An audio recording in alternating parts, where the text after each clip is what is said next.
Growth Pod is brought to you by Genero, a leading growth agency in the Nordics. We interview marketing experts, business leaders, and entrepreneurs to uncover the stories and strategies behind profitable growth. Today, I'm joined by Jesper Åström, a marketing expert who consults, speaks, and educates on the topic of growth. Jesper has over 45,000 hours of tactical experience launching hundreds of digital campaigns for companies around the world. Welcome to the show, Jesper. Thanks for having me. How are you guys? How are you doing? I'm doing really good. Yeah, cool. I'm doing really good. I'm very excited to talk about growth. Yeah. Something that we at Genero think about a lot, and you've spent more time than probably almost anyone on earth thinking about growth. And not just thinking about actually doing it. Yeah. And the thing is, like, growth is actually sort of a new thing in terms of the concept. Like we used to talk about digital tactics and how to make things happen. And then there were the strategists, and then it was us, the tacticians. But now it's become its whole own domain where it has its own nice name that people feel attracted to and things like that. And I appreciate the coining of the of the thing, but yeah, it's about like delivering on tactics to make things happen. And if that leads to growth, then we are all in a good place. Let's get into that right away, because there's a lot of terms in the marketing sphere. Would you say that there's an important distinction between, let's say, performance marketing, digital marketing, growth marketing? How do you think about that? Yeah, I mean, I think it is an important distinction, because so first and foremost, if you're a really good growth marketer or a growth hacker or someone who works with growth, you take more of a holistic point of view when you approach growth. So you always start in what you should grow rather than the method you should grow it in. And then your next step is likely to look at the user behaviors and the user flows. So you actually start in analytics and try to figure out, and in research, and try to figure out what is it that is limiting growth right now. Then all of these other things, such as performance marketing or ad buying, planning, those are tactics in order to make the growth happen, or those are tools in the toolbox. So whether I need to use SEO or I need to use search engine marketing, email marketing, a physical place, like a bus stop or the back of a sink in the toilet, or whatever I need to do in order to get that growth going, that's what's going to happen. But it's also a lot about product development and creating nice user flows once the user has signed up, so they want to include other people. It's about making the existing customers, either buy more or do more every time they come to visit. So I would say that growth without the suffix or the second word is about figuring out how to actually make the thing that you want growing to happen. And then the other things are just derivatives of that. I mean, there is I think the whole thing here is like, since growth has gotten all the attention, a lot of things has been started to be called growth nowadays, but there is no good or bad. It's really good to be really good at any of the SEO or SEM or performance marketing, whatever it is that you call it. It's really good to be tactically good at that. However, it's a different thing than when you focus on what it is that actually makes a business grow. So yeah, totally. And I agree. I think that people confuse the tactics, like you said, the derivatives with the actual thing itself. Yeah. So if you talk about that, do you have any kind of framework or process for when it comes to figuring out what is limiting growth right now? Yeah.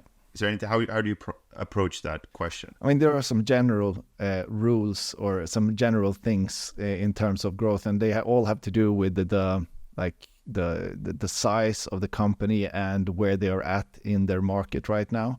And so if we look at early stage startups, they are in some kind of incubation phase where they might not even have a good like MVP.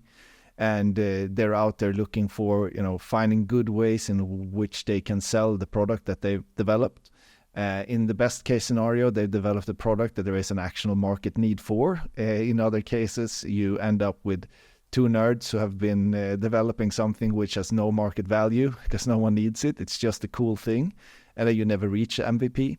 But the whole idea there in the beginning is to try to sell your thing so that it can sell itself. And that's a lot of hustle, like that's a lot of the whole hustle culture, making sure that you find a way in which you can express the value of your product so simple that it can be retold, and all of the KPIs you're looking for there is, time to wow. Like, does a user, if you talk about an app, like the user comes into your app and then they come back without you calling for them, then they've likely found a use case for your app. If you look at purchases, like what does the repurchase rate does? Do you have a loyalty product? Yeah, did that happen within 2 weeks? Do you have a transactional product? Yeah, did it happen on the first or second visit? Or, those types of metrics, that's what you're looking for. Or did someone come back to your customer service and ask a relevant question?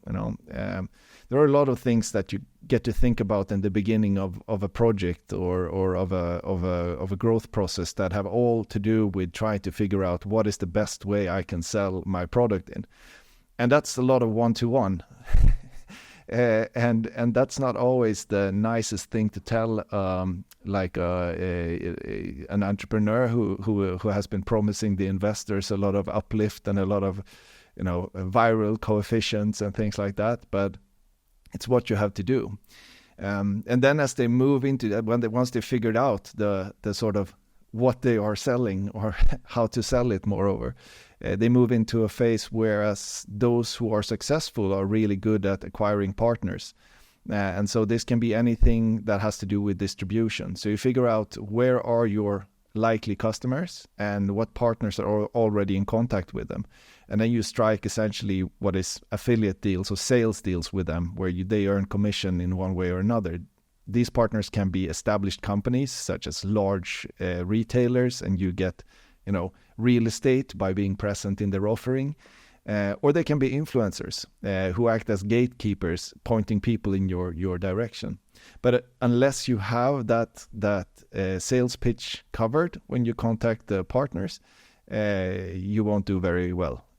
Because the partner, even though you have a great sales pitch when you meet the partner will be dissatisfied in a short run. Then when we move into the third phase, it's all about, first and foremost, now you're starting to get a substantial user base. And before you start getting a substantial user base, and when I say substantial, I mean you can do some testing on them. You can have some conversations with them. They are using your product without you calling them back. Those types of things. Then it's the time to start moving into looking at performance marketing. And to start looking at referral marketing.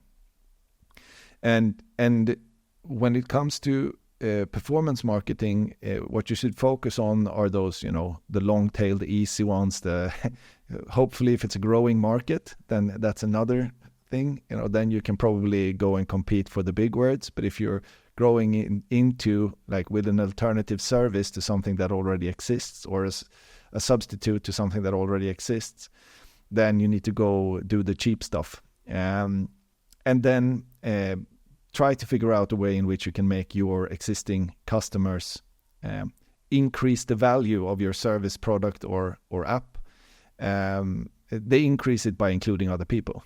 So that's the whole referral business.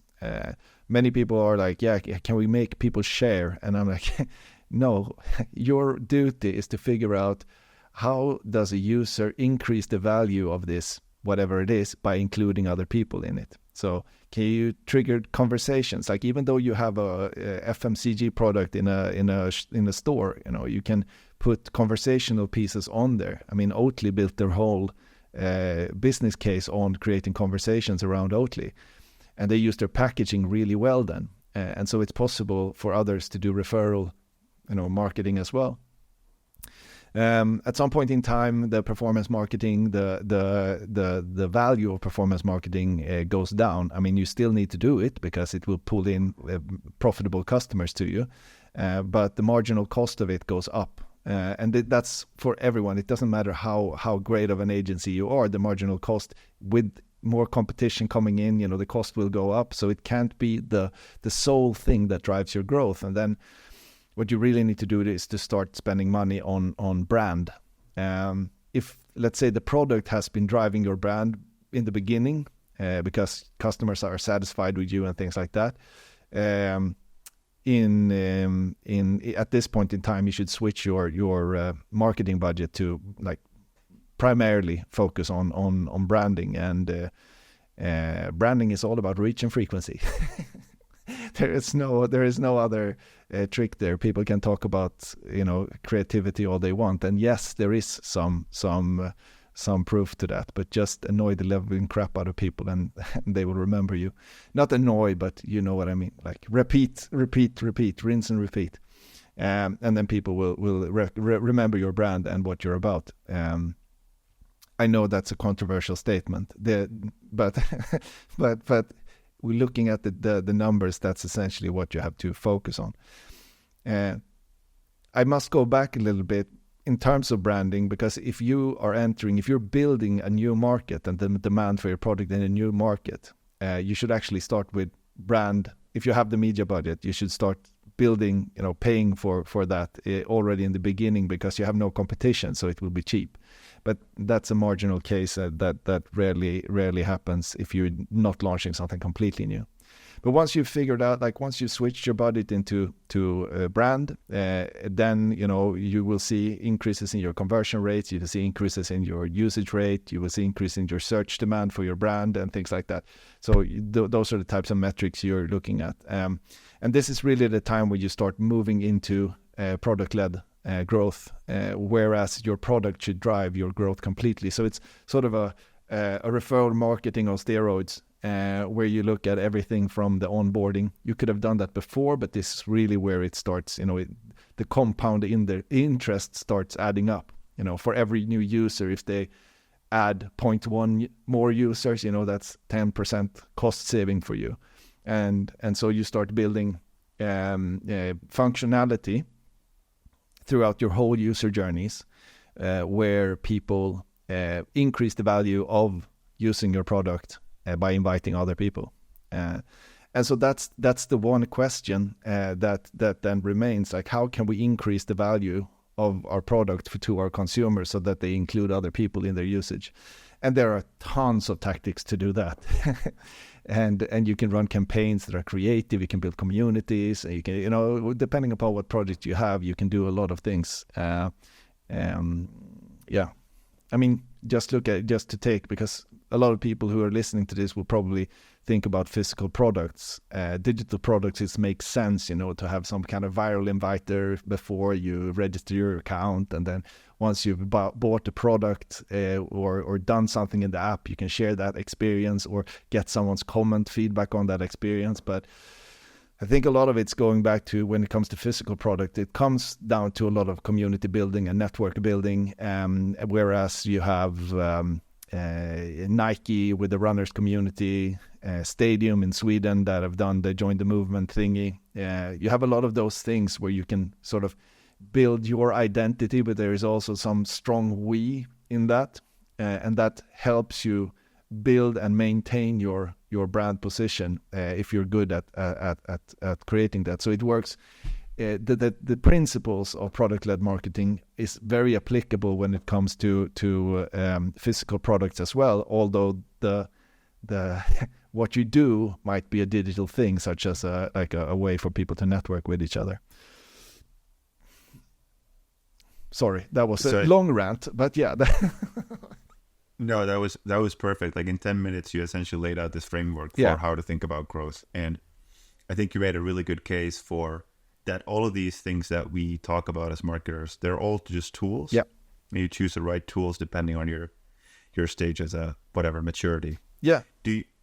Just a question, do you find that it's often that whether it's new companies or existing companies launching new products, that they try to bypass, let's say, stage number 1 and 2, product and partnerships, because they have the media budget. And so they start pumping out media, lots of performance marketing or brand marketing. They get some traction, and they confuse that with actual real results, but it's very unsustainable. Like, do you find that happens? So it depends on the entrepreneur and the background of the entrepreneur. So if the entrepreneur is an engineer, then they never move past the MVP and the partner stage, because that's a very linear way of working, and usually they are linear kind of thinking people. That's the generalization, but that's my experience.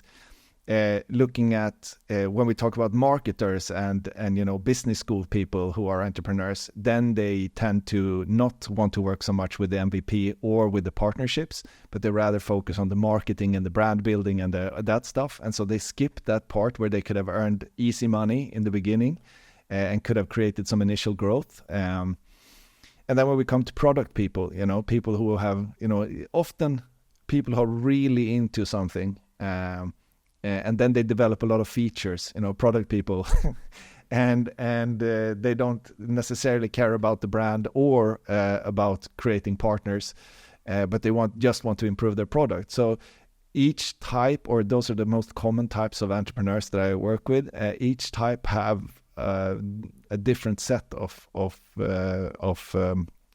problems. And then you have the visionary entrepreneur, and those guys are really difficult to work with because they just want to, easy and difficult to work with when it comes to product development and enhancement and growth, because they want everything to go so ridiculously fast. That process that rarely interests them.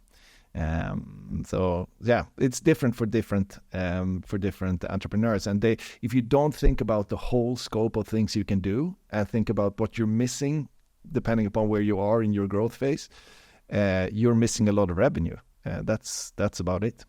They can be very successful, but they will be missing a lot of revenue. Looking at those, I know that McKinsey did a study of 1,000 tech startups in Europe, and looking at those companies, I could trace back, these were the ones who skipped that one, and so it was very interesting looking through their research on that, or their report. I don't know if we should call it research, but it was a report on different success growth strategies.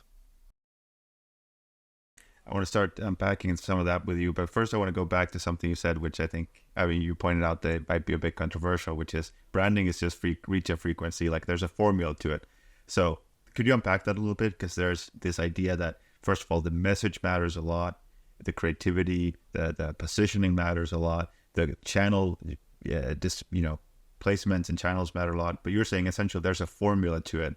Yeah. So can you talk about that? I mean, let's step on some toes. There is this thing, like, we can talk about creativity and messaging and things like that, and that has to make you stand out. You can't come and say, like, your colors, like your identity, your visual identity, it has to be different from what already exists. That's how if you start pouring money into something that is very similar to something else, you're building their brand equally, you're building yours, and likely if they've existed previously to you in the market, you're building their brand, because people already have some kind of relationship with them. So I don't think that is a good strategy, regardless of how much money you pour into it. But once you figured out those cosmetics, like you are positioned in a distinctly different way than your competitors, in terms of visual identity, then you can pretty much pour money into a channel that is cheapest to get most eyeballs on it. I've been looking through the research from Peter Fields, Bennett and Fields, and Mark Ritson, and all of them. And I know that when they talk on the conferences, it's a lot of they're funny people. They're good in their rhetorics, but when we look at the research behind it, it seems to be that what really is the distinctly the thing that is really coming out of the research is that it's reach and frequency. You need to reach a lot of people, and you need to reach them a lot of times. And if you do that, then people will remember you. And I mean, I've worked with some fantastic creatives throughout the years. They're rare that they dare to do, if you look at fashion magazines, for example, they all look the same. Everyone there calls themselves creative, but none of them are creative, I would say, because it just looks all the same. So they are artsy, but they're not art because they don't provoke anyone. Everyone's completely comfortable when they're looking at it. A good creative, when I work with a good creative, my job becomes 10 times easier because I might need a frequency of 2 for someone to remember it completely. Coming back to Oatly, although they have their problems now because they don't look at data, as they say, they had a wonderful creative, so it's easier to build something like that, and people will be more likely to share something like that. So the interest becomes higher, the share rate becomes higher. But in terms of marketing and display advertising and video and TV and all of those, radio, that's the unpacking of that. When we look, even looking at, I was digging through research about humor in advertising, like what actually works. Then it has some positive effect, but it was mostly on ad recall. So they remember the ad, but they don't necessarily remember the brand. And then I looked through here in Sweden with they have a really good research team within marketing here. Sara Krantz something, Mick Dahlén and someone else was involved, and they looked at how much creativity actually contributed to it, and they found that it did contribute to it. To people remembering and people having like the long-term growth of a brand, but since it's such a high-risk variable, I don't tend to depend on it in order to drive growth. If you get the baseline done so that you look different and you sound different, then it's down to reach and frequency. Yeah, I think that's a good point. Like there's it might be a bit of a I don't know, lazy, but marketers or maybe companies saying, just we don't have a lot of money to spend, so just be creative. Yeah. But it's not about either or, like you. No, and I think choosing for like that. Yeah, sorry, go ahead. No, and that is for this when we talk about advertising. When we then talk about product-led growth, for example, then creativity is, but then it's not like. The same kind. It's not making you distinctly different and making you rememberable and things like that. But it's more. You don't have to create some news. You just have to create value to your visitor, and that's a creative job to do. And as long as you do that in a way in which they need to include other people to increase that value, then your product will start growing. And then all you do is work creatively. So creativity is important, but I wouldn't say that I would bet my life on it. Yeah, makes sense. Someone who's been listening to this podcast and thinking about wow, this growth marketing, growth approach sounds really good. We should implement some of it. They've also heard you name off like 1,000 different tactics and tools and ways to achieve growth.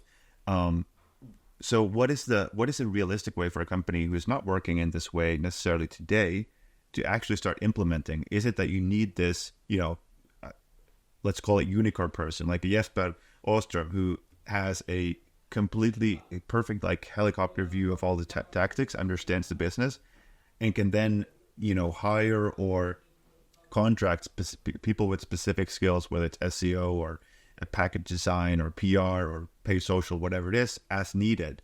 Like, how would you recommend or suggest that a company starts implementing growth marketing? What does it require in terms of the organization? What it requires is easy. It's a remake of budgeting, meaning that you shouldn't set a budget that is, this is how much we're going to spend, but you should moreover set a budget on this is how much work we are allowed to do. I don't know. The budget needs to be dynamic and flexible, because what if you start doing something that is really, really, really good? Then you need to shift your existing money into that space in order to deplete that opportunity, so to speak.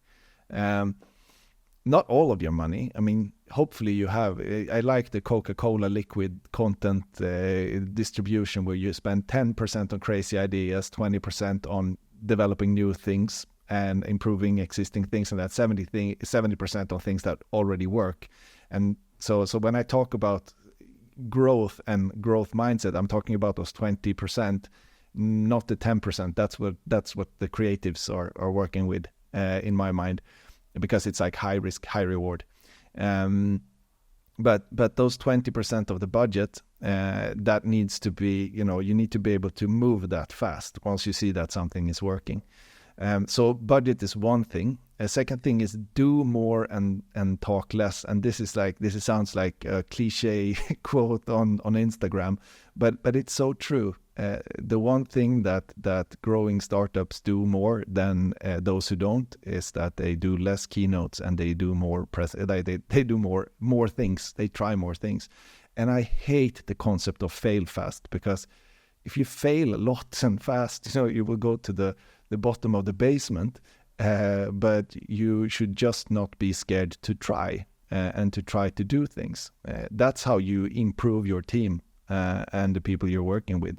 Also sounds like a cliche, but it's 100% true, that if you skip a meeting and instead you take the computer to the like an anti-social meeting, no one greets everyone with "how are you doing?" and "here is my coffee" and "there is yours," and things like that. Let's plan something. Don't plan. Just decide beforehand, like, yeah, we're going to improve our conversion rates. And then, like, do anyone have any ideas? I have this idea. Yeah, let's try it. They will figure out. And that's a growth mindset. And then I had a third one in my head, because you're supposed to have three, but I don't remember what it was. But I mean, doing more, having less meetings and doing more things, and also having good investors that actually allow you to do that, instead of reporting to the investors all the time about your situation. Because normally, like, investors, they're too impatient to let you create the dashboards that will then make the reporting easy to then, so I mean, having great investors that understand, like, either the necessity of spending a lot of time setting up what you're going to measure in the beginning, or you have good investors that are comfortable with you not reporting and you not having fancy slides when you do your reporting, but you can do it from an Excel. If you have investors like that, you're in a really good place, if you're an early stage company, where you can't have someone who's employed for that.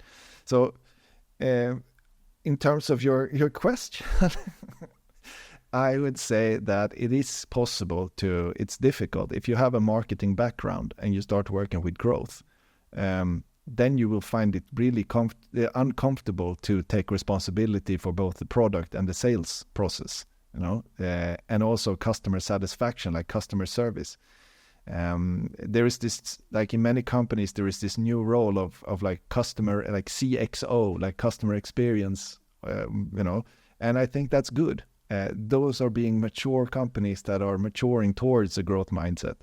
And also, I mean, politics is a big problem for large companies, and even though I just said that the fail fast thing is something that makes me allergic, politics makes people not dare to do anything. And so if you have a lot of politics in an organization, then you won't be able to work with growth, because you will fail a lot of times, like at least half of the times of the attempts you do, and that's a high success rate. But the times you win big. So if you have those prerequisites, then you can succeed. But there are very few mature companies that do have those things. So instead of integrating it into the organization, they make like whatever their brand name is, and then they put an X, maybe not anymore, but they make a pilot project of it. But it needs to be integrated into the whole company, and all the roles, all the silos need to collaborate for it to work. And that's difficult because we are people and we have pride, and we we put energy into things that are useless in terms of growth. Yeah, I think like you said, it's easy on paper, but then in actuality, like the budgeting example you mentioned, I think I've like in the companies I've worked with, like less than 5% for sure, or actually have a dynamic budget as opposed to static. So it does seem, would you say it's fair to say that in order to implement this kind of growth thinking, you cannot just hire a growth team or a growth person, like it actually needs to go to the top of the company, and it's how you think about everything. Absolutely. Right. Absolutely. And I mean, there are a lot of things to borrow from the whole like agile world, where you put focus on some kind of improvement you want to do, and then you make a project small enough to actually be able to move towards that goal. But if you have a committee meeting where everyone decides what's going to be on the front page, and then you take in an expensive design agency that redesigns the whole website, well, then you're stuck in readjusting everything to whatever that thing said out to be. You should have a vision, yeah, but generally that way of working where you're done, that's actually good thing to think about. If you ever consider yourself done, then you're not working in a growth mindset. You always have to be a little bit dissatisfied, which might make you an unsuitable date night person, but it makes you a very suitable growth person. That's really interesting. I guess it also then, the people who are suited for growth, it does come down to a lot to personality, maybe, would you say, as opposed to just simply skill set and knowledge. Yeah, and the whole team there, where you have someone who is a little bit crazy, someone who just wants to come to work and do their list, and then you have someone who can sort of think about money all the time, someone who really wants to win, and when you scale that, you don't need one more person who really wants to win, because that person will exist and will be able to handle 100 collaborators, but maybe after a while you need 2 or 3 crazy people, but the most of the people you need are the people who actually do things, and they do them. So those 3 mindsets will work well in a team of this sort. You work with a lot of companies, hundreds of companies. You've studied, like you just mentioned, you study a lot of the successful startups and so on. Any kind of examples that stand out in terms of teams that have been able to really figure out this growth marketing mindset, and maybe have had some kind of innovative solutions when it comes to driving growth? Yeah, so looking at stuff from the outside, I mean, my favorite right now, and I use it always as an example, and I have no idea how they work internally. It's just that whatever they do is really, really beautiful, and that's a Voi scooter company, the electric scooter. And they've managed to go from being sort of an identity product where people were like, yeah, I'm on top of shit when they went on the scooter, to being and becoming a community for those users who are responsible drivers. And they have done it by using the communication in their app. You had to take a photo of yourself with a helmet. You had to park in a good, safe zone. You have to take a photo of the scooter once you step off. So they've integrated their whole like what we are, our culture. They've integrated it into the product experience, and I think that that's really beautiful. I think that. In terms of biggies, I think that Spotify has really figured out 2 aspects of solving user needs, and it's the social need. Once they started signing up new podcasts to their platform, I need Spotify in order to take part in those conversations. So the social need of having Spotify increase, and so I will not churn because I need Spotify in order to listen to those podcasts that I use to have conversations with others. And from an emotional perspective, their whole, the annual rap, they added a feature this year which makes it so beautiful. Starting to sound like Trump. So beautiful. but they added something this year, which was that the artist could send a message back to the people who listen to that artist the most. And I think that's just like, I get a strong emotion already when you saw the artists that you listen the most to. You're like, oh, look at who I am, blah, blah, blah. That's an emotional statement. So from the social statement, I need them to take part in conversations, to the emotional statements of like, yes, I am important to the artist that I like the most. The only thing they haven't figured out yet is the functional thing about discovering new music. And so they're trying so hard, and you can see it. They're pushing the new designs, so you should click on something. They're adding songs to your playlists. They're, and I mean, it's a big ask for them to do it, but they've solved 2 out of 3. So that's cool. I really like what they're doing. New. I'm trying to think of some unexpected company that I really appreciate for what they're doing. The whole. So let's take an example of if you're into watches, for example. You have what are they called? Luxury Bazaar, who have built a brand on YouTube, and now they're $100 million company, or even more so now than before. They're growing. Although there is a recession, although there is a drop in watch prices, they're still growing month by month. And they're doing that because they've engaged a community using YouTube.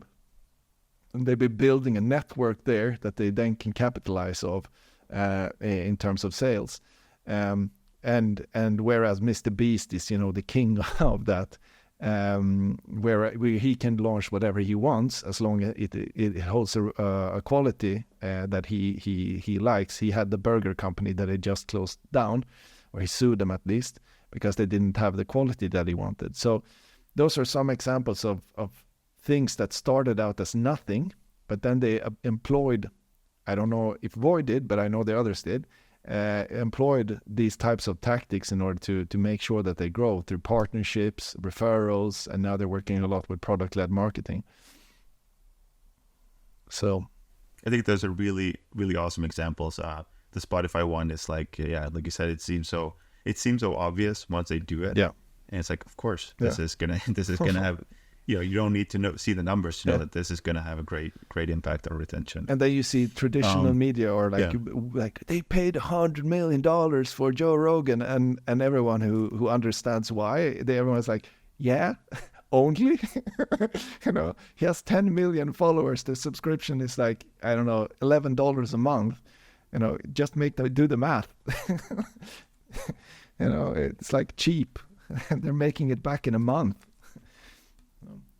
Yeah, it seems like they're really doing a lot of good things. And Daniel, the CEO, is obviously an incredibly smart and thoughtful guy. You mentioned earlier Oatly, how they were using. They use their packaging. Yep. They were huge on outdoor advertising, at least here in Finland. They took over the market. Any examples of kind of physical opportunities? Because growth marketing is often seen as this digital thing, and maybe it's predominantly digital, but we also live in a physical world. So is there any kind of physical opportunities that you think are particularly effective or maybe underutilized? Putting stickers where people are bored is the best growth hack you can come up with. Putting a QR code on a sticker where people are bored, then you're in an awesome place.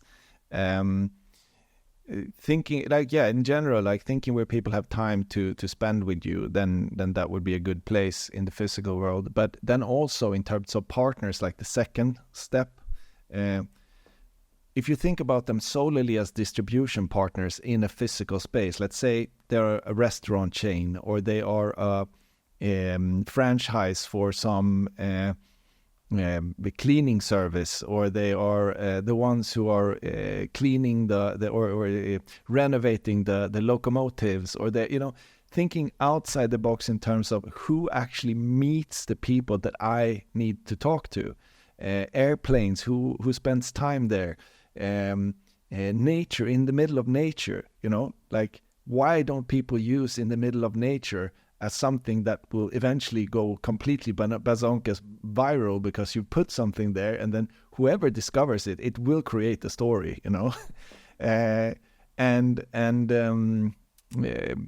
digging into different types of existing communities, like the fishing community, the watch community, the sailing community, you guys in Finland, you have the play horse community, and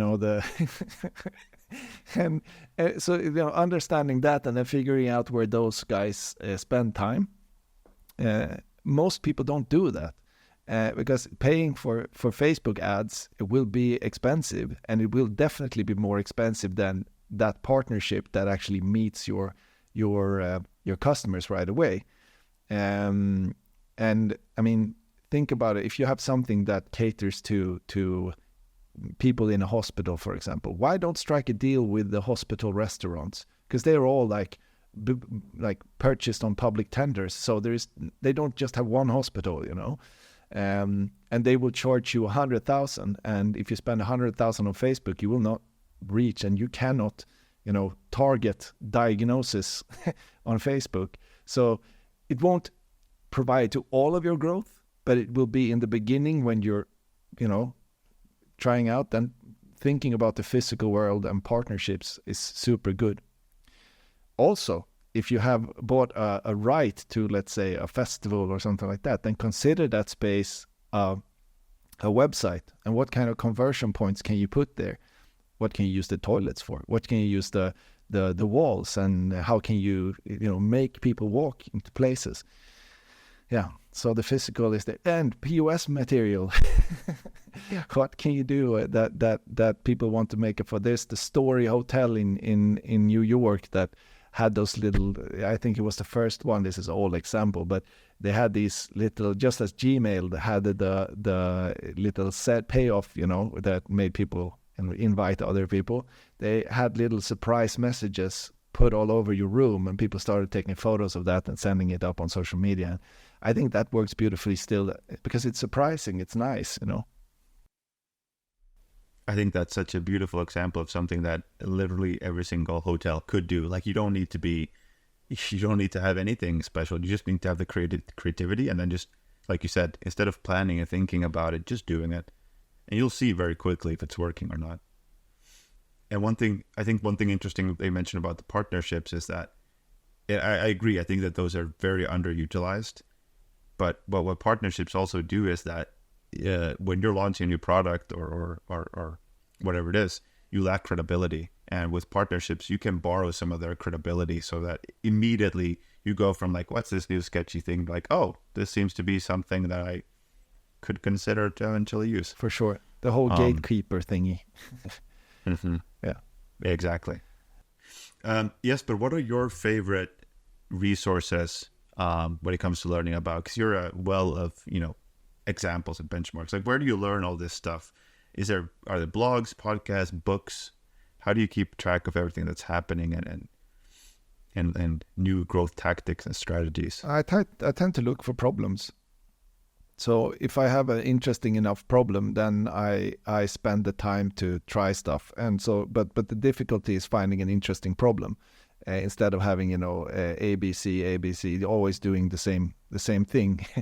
And so looking for trouble is what makes you really good, solving new problems all the time. And I mean, of late, because of like OpenAI and because of the capabilities, you don't have to, you can build your own prototypes.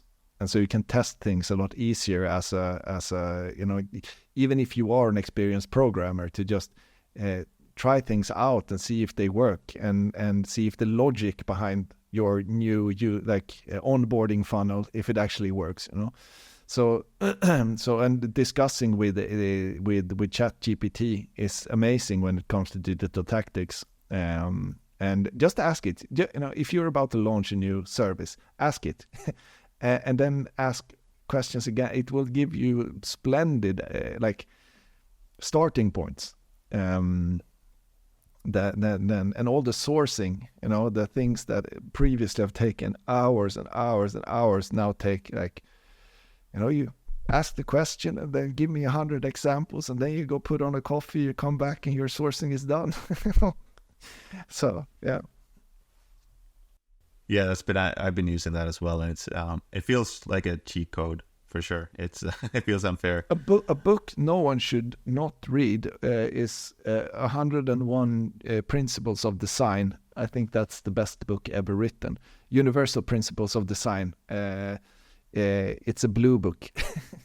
It is the best thing about user behaviors and understanding people and users. I think that in terms of humility and perspective, 7 Habits of Highly Effective People is also a book that you should not go through your life without reading. And also Good to Great as well is foundational in terms of just being humble and understanding that your ego is something that will be broken down by time, and you need a good support system around you. I think that's really good. Those are really good recommendations. Yeah. Yes, but it's been a fascinating conversation. Oh, no. We could go on for hours and hours and hours. Yeah. But for people who want to follow you and what you're doing, what's the best place? You have a blog, you're active on LinkedIn. Where should people learn more about? From January onwards, they can go follow me on my YouTube channel. I haven't updated it for 2 years because I haven't been inspired. But now I am, and I'm going to rejuvenate that. On Instagram, I just post selfies. so and on LinkedIn, I mean, it depends. I don't think twice before I post something. So I mean, it's not very planned and structured, so people will be disappointed. The only place I could recommend is my YouTube channel, because I really care about what I put out there. Okay, I'm gonna put links to both LinkedIn and YouTube. Yeah. So YouTube starting from next year. Yeah. That's a public promise here to the listeners. There is stuff there now too that might be valuable. Yeah. But I wouldn't bet on me putting anything out before January. Yeah. Okay. Well, Jesper, like I said, It's been a pleasure. Thank you so much for coming on, and exciting to keep learning from you and following all the crazy stuff you're doing. Thanks a lot for having me. Thanks. Thank you for listening.